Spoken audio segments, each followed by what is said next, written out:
तो इस वीडियो में हम बात करेंगे धुरंधर द रिवेंज के 10 ऐसे हिडन डिटेल्स के बारे में जो तुमने शायद ही नोटिस किए हो, लेकिन जब तुम इस मूवी को दोबारा देखोगे तब तुम इन डिटेल्स को नोटिस करोगे। जैसे इस सीन में आदित्य धर ने बैटमैन का कैसे रेफरेंस दिया है एंड जो जमील जमाली का ट्विस्ट था वो आदित्य धर ने पहले ही बता दिया था। तो बने रहो वीडियो में, लेट्स स्टार्ट। नंबर 1, जब मूवी में आर्मी ट्रेनिंग चल रही होती है तब तुम रिजवान एंड जसकिरत को एक ही फ्रेम में देखते हो, लेकिन जब ये धुरंधर के पार्ट 1 में मिले थे तब वो आलम भाई को नहीं बताते हैं कि वो एक दूसरे को जानते हैं, बिकॉज एज ए स्पाई वो अपने साथियों तक से हिडन रहते हैं, क्योंकि कुछ हो जाए और आलम का राज रिवील कर दे तो बहुत मुसीबत आ सकती है। मतलब पीक डिटेलिंग तो है यहाँ पर।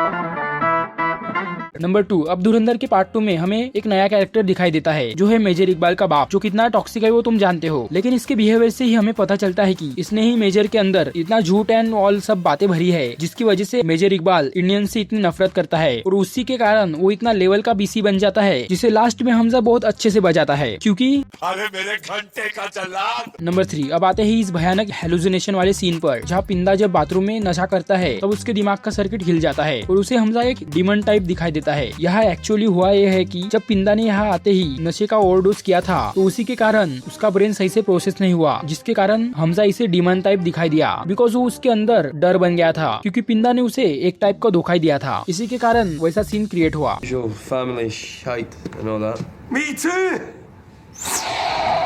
नंबर 4, इसी डिटेल्स के आगे जो पिंदा का कैरेक्टर है वो हरविंदर सिंह सिद्धू के कैरेक्टर से रियल लाइफ में इंस्पायर्ड है। मतलब आदित्य धर ने इतनी पीक लेवल रिसर्च की थी कि मूवी के लिए हर एक कैरेक्टर के फेस से मैच करने वाला ही कैरेक्टर कास्ट किया था। मतलब इतना डेडिकेशन, सैल्यूट है भाई इसको। नंबर 5, जब जसकिरत अपनी बहन को ढूंढने जाता है तब तुम उसकी बॉडी को नोटिस करना, वो एकदम नॉर्मल किसी इंसान की तरह हड़बड़ी में डिसीजन नहीं लेता, वो एक ट्रेन आर्मी ऑफिसर की तरह डिसीजन लेता है, इसलिए तो ये पीक डिटेलिंग हमें पसंद आती है। लेकिन जब जसकिरत अपना आपा खो देता है तो वो कितने ब्रूटल लेवल पर इन लोगों को मारता है वो तुम जानते हो, जिसकी वजह से हमें इतना brutal and crazy action scene देखने मिलता है। पीक डिटेलिंग बाय आदित्य धर। नंबर 6, जब हमजा को पुलिस पकड़ लेती है तब वो अपने डायरी रिजवान को थमा देता है। इसका मतलब यही है कि मतलब यहाँ हमजा का मिशन खत्म हो चुका है और आगे का मिशन रिजवान को कंडक्ट करना है, इसलिए वो डायरी रिजवान को देता है। एंड इससे हमें ये पता चलता है कि इस मूवी का हर एक सीन इतना क्रेजी डिजाइन किया है कि एक भी सीन बोर नहीं करता। नंबर 7, जब मूवी के लास्ट में मूवी के क्रेडिट्स आ रहे होते हैं तब हमें मूवी के अंदर हमजा की ट्रेनिंग कैसे हुई है वो देखने मिलती है, जहाँ हमें खतना मीन्स सरकमशन का भी सीन दिखाई देता है जहाँ हमजा का शेर काटा जाता है, मीन्स प्रॉपर एक स्पाई लगे वहाँ की पूरी चीजों को उसे सिखाया जाता है, जो एकदम प्योर पीक डिटेल थी। नंबर 8, जब हमजा इसे यहाँ फैक्ट्री में मारता है तो हमें फुल बैटमैन वाली वाइब आती है, जहाँ हमें pure cinematically red and dark colour के थ्रू हमजा का रोर देखने मिलता है और वो सीन एकदम प्योर मास्टरपीस लगता है। जिसने इस मूवी को थिएटर में एक्सपीरियंस किया होगा ना, उनका दिमाग हिल गया होगा। नंबर 9, अब तुम ये सीन देखना जरा, जब पाकिस्तान का चीफ हमजा को पकड़ लेता है तब अजय सानियाल का उसे कॉल आता है, तब वो कहता है अस्सलाम वालेकुम एंड सामने से भी वालेकुम अस्सलाम जवाब आता है। लेकिन जब अजय सानियाल उसकी पोल खोल के